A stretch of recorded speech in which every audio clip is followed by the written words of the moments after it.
po, God's blessed man. God blessed man. Kanina, Maigson, matod pa na ako, ignay mong kaugalingon nga ikaw ipadalanginan sa Ginoo. Ano nakaingon ko anak? Ngano nakaingon ko anak nga ipanalangin tas Ginoo? Simple lang mga igsoon tungod kay karon antod karon. Kita buhi pa, mga buhi pa. Kita mga buhi pa. Pati. Number one blessing, first of all, here in spiritual realm, mga kapatid. Itong hininga natin, itong breath of life natin na libre, binigay ng Diyos. Libre. And that is the big blessing. Amen. Want, ako po'y magtatanong. Want to be blessed of God. Kaysa may gusto padalangin ng sino? Siyempre, ganun gusto, di ba? Wala may maingon nga, di ko anong panalangin, pastor.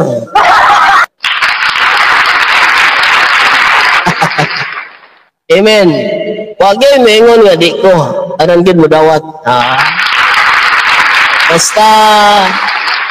Basta mag-isgot na galig ba panalangin, siyempre, tanan gid mo. Mudawat yung tanan, di ba?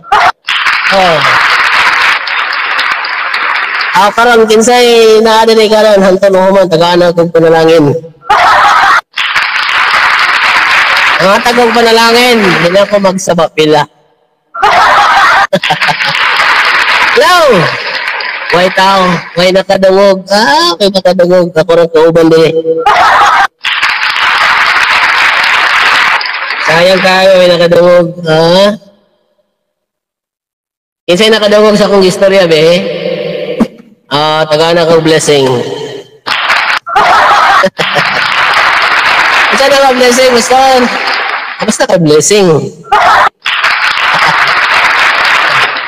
Kinsay na din patas kamot. Patas del, patas kamot. Sina ka rin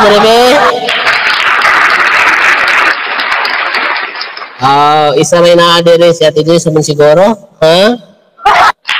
Ate Joyce. Kinsay gusto mapanalanginan, patas kamot. Kaya ni patas og kamot.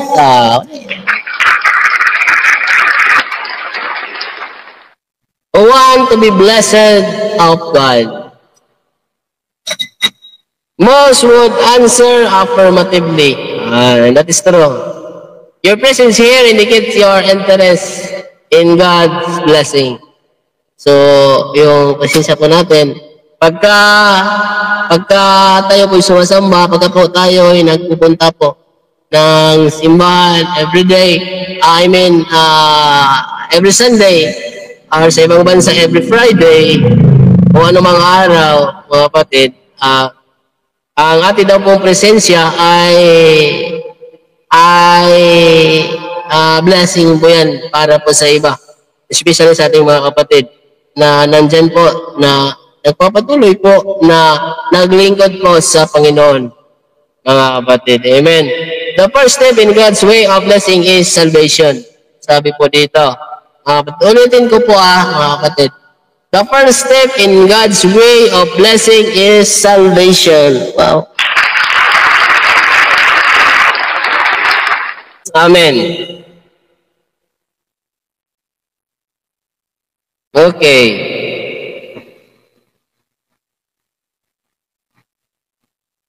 So meron po tayo dito mga kapatid na tinatawag ko na the danger to God's blessed man. And that is number one, yung sinasabi po natin kanina, mga kapatid, pagka po tayo ay gumagawa ng hindi po maganda, mga kapatid, nagdiditor po tayo, halimbawa, may nagsubay tayo sa kadalan, tapos straight ang atong dalan, tapos ang ginawa mo, na ikaw ay naglilingkod sa Diyos, na imbis na doon tayo dadaan sa straight na daan, ay ang ginagawa po ay nagdiditor po. So, mitipas sa lahing dalan. Kapatid. Ayan po, danger po yan, mga kapatid. Lalong-lalo na po pagka tayo po ay nag-walk na tayo po ay lumalakad na in the counsel of the ungodly people. Kapatid. Amen. The ungodly always are ready to give advice. Yes, that is true. Pero bantay kay kasi nang ilang i-advise sa imo ay makadaot pala sa imo di ba?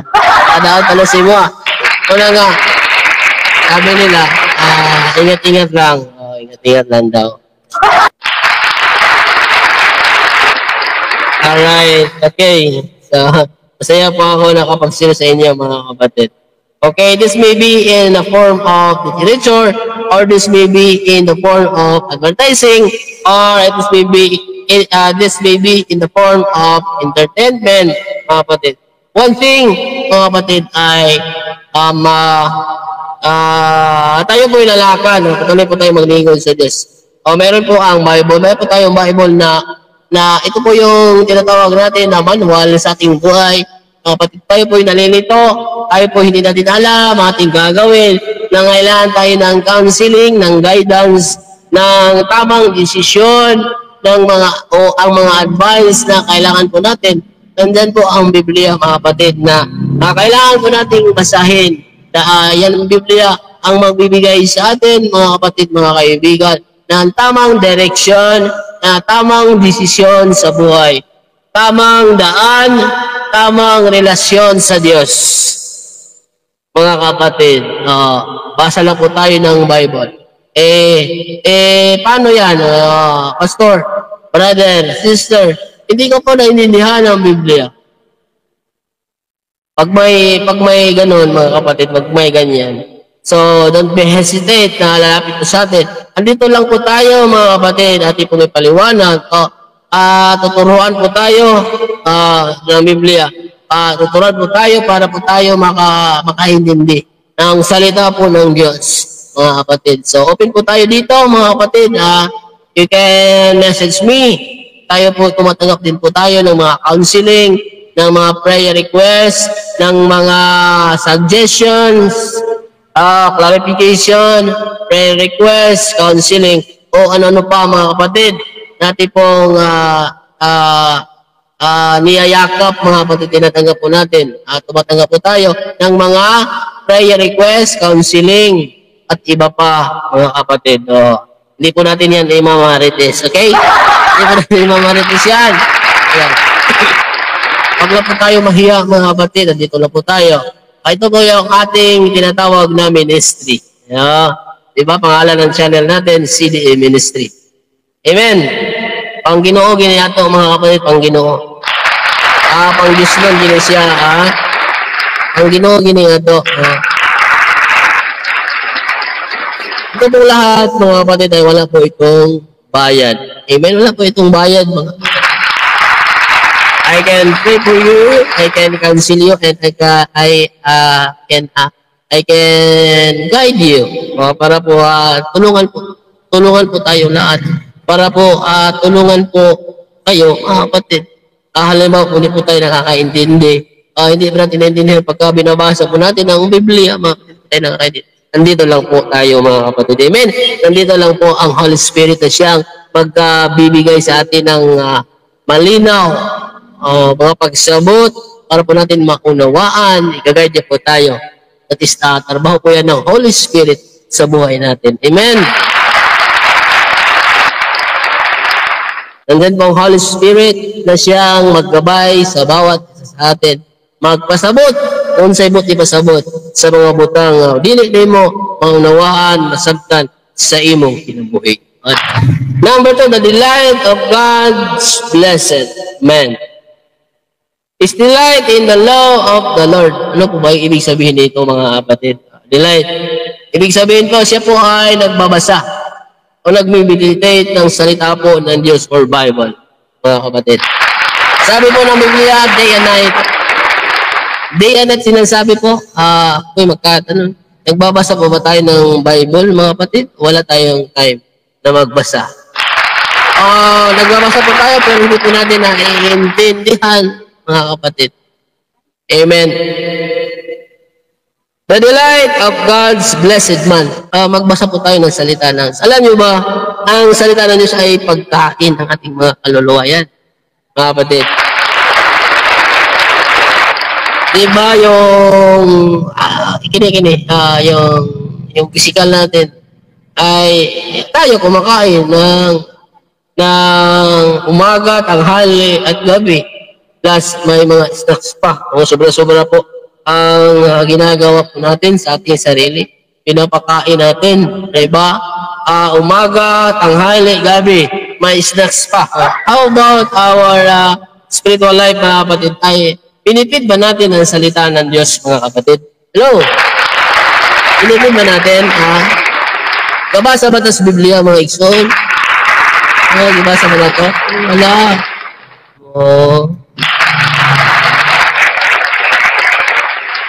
The delight of God, blessed man. Kaya pala, mga kapatid. Sinasabi ko po kanina, sabihin mo sa sarili mo, pinagpala ako. His delight is in the law of the Lord. Siya po'y nagbabasa ng salita po ng Diyos. Araw at gabi.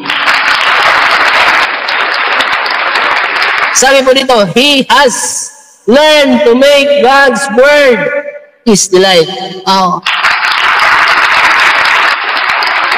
And that is verse number 2, mga kapatid. Yung sinasabi. Ano yung sinasabi sa verse number 2? But his delight is in the law of the Lord, and in his law doth he meditate day and night. Dapat mag-meditate tayo, mga kapatid. Hello? Iba yung mini-meditate natin. Hallelujah. Hindi po tayo magsisisi, mga kapatid. Magiging mapalad po tayo pagka tayo po ay nagbabasa ng salita po ng Diyos. Kasi po, ito po magbibigay sa atin ng kalakasan. Spiritual. Magbibigay sa atin ng guidance every day in our lives, mga kapatid. Amen.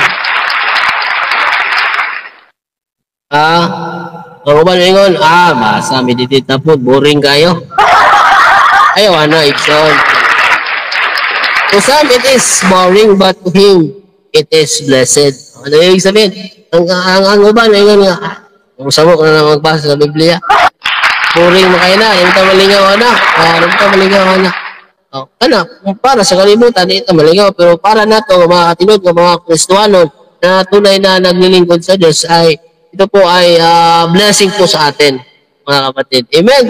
Di ba? Blessing po sa atin, mga kapatid. Kaya nga delightful. Tayo po delightful. Amen? Delightful pagka tayo naglibidit at babasa ng salita ng Diyos.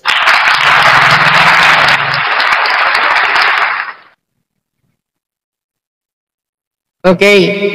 Si David po, si Haring David. Kilala niyo ba si Haring David, mga kapatid?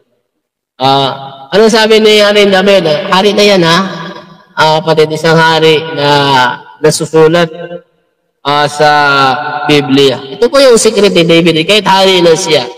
Sabi po ng Psalm 119, verse 16. Iaging gidelight ang iyang kaugalingon.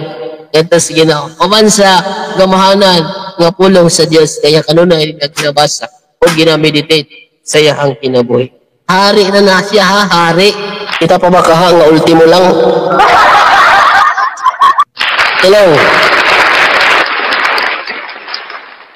Hallelujah.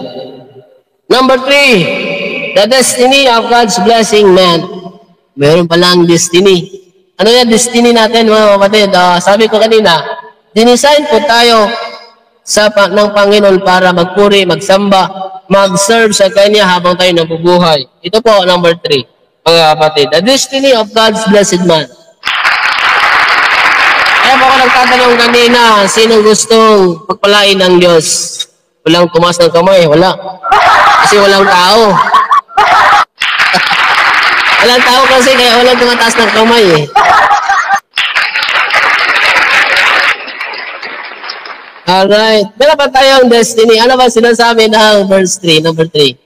And he shall be like a tree planted by the rivers of water that bringeth forth his fruit in his season. His leaf also shall not wither, and whatsoever he doeth shall prosper. Ito ba yung destiny natin, mga kapatid? Pagpapalain tayo ng Diyos. Mga kapatid, naman ang ginagawa natin. Amen.